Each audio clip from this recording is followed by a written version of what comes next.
Donald J. Trump is the clear frontrunner for the Republican nomination. He's not only pummeling all of his Republican opponents, but he's now leading nationally against crooked Joe Biden, including in every swing state. Trump is also running away with the Republican nomination in Iowa.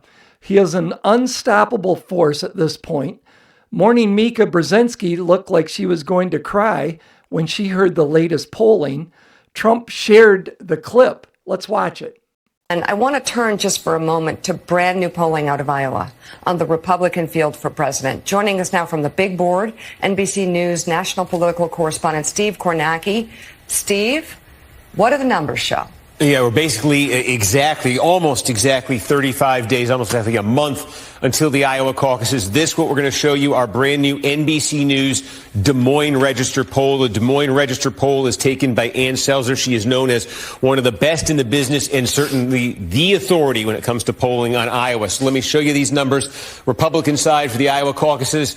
We now have Donald Trump leading with an outright majority in Iowa, 51%. Ron DeSantis, a very distant second at 19. Nikki Haley, 16. Ramaswamy and Christie at 4.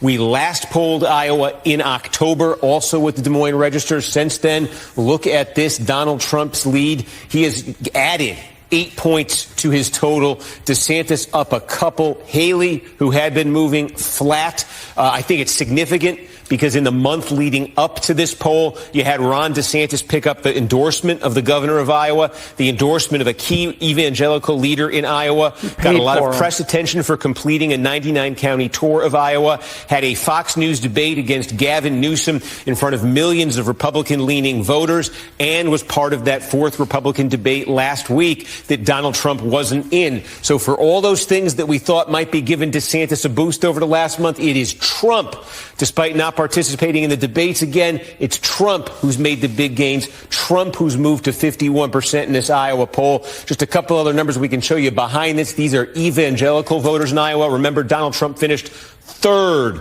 with this group in 2016 when he ran in Iowa and lost. Now he leads it overwhelmingly, exact same number as what he gets overall. Evangelicals could make up 2 out of every 3 caucus goers in Iowa. That was the case the last time around. Where Trump really turns it on, though, it is first-time caucus goers. This tends to be a younger group overall. Look at that, 63% of folks who say for the first time they're going to go to a caucus are rallying behind Donald Trump. This is independents. Independents are a small share of the Iowa electorate, but I think it gets to the basic problem Nikki Haley has. Look how much better Nikki Haley does among independents. It's true in Iowa. It's true in New Hampshire. It is true in every poll we have seen. But in Iowa and in most of these Republican primary and caucus states, big exception being New Hampshire, independents are going to be outnumbered significantly by core Republicans. Haley has yet to show that she can make the inroads she needs with core Republicans. That is to say,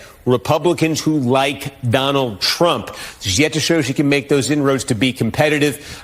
Also, in terms of enthusiasm, we asked folks, are you extremely enthusiastic about your choice? Trump, look at that, 2-1, 3-1 advantage over his rivals.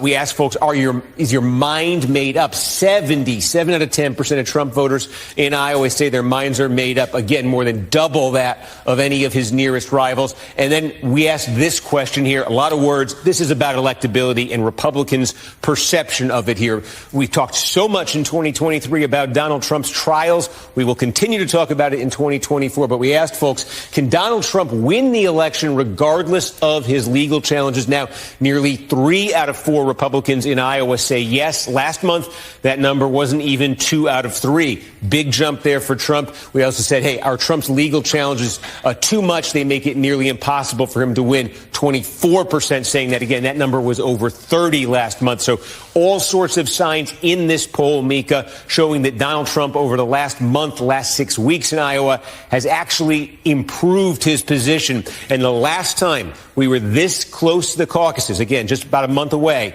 that a Republican candidate had a lead anywhere near this size, you got to go all the way back to George W. Bush. The year was 2000. Bush won the caucuses. Bush won the nomination.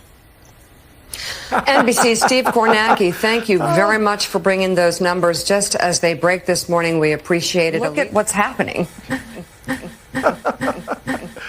Oh, that's great. Now, folks, listen to this article over at CNN. Now, keep in mind, this is no MAGA website, right? This is CNN. Trump is even stronger than he looks against his Republican rivals. Polls continue to show Donald Trump with a massive lead over his competition for the Republican presidential nomination, yet many of his opponents continue to hold their fire against the former president.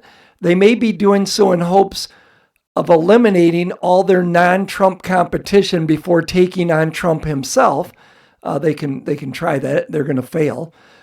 He's up more than 40 points nationally when polled against his closest rivals, Ron DeSanctimonious and Nikki Globalist Haley.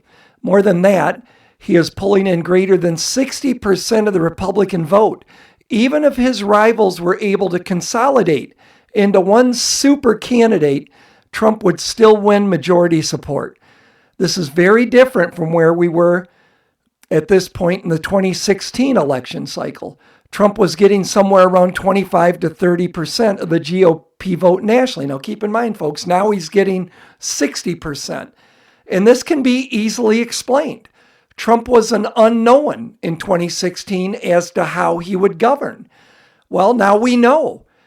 He's completely awesome and puts America first. No wars under Trump, the economy booming under Trump, energy independence under Trump, a secure border under Trump, and the list goes on and on and on. So continuing, additionally, it's not at all clear that any of his 2024 rivals can unite the Republican primary voters not supporting Trump. Consider a Marquette University Law School poll from just last month. Trump corralled 57% of the vote in this national survey when matched up against all of his GOP competitors. When facing just DeSanctimonious, Trump's support jumped to 65%. When matched up against just globalist Nikki Haley, he gets 70% of the vote.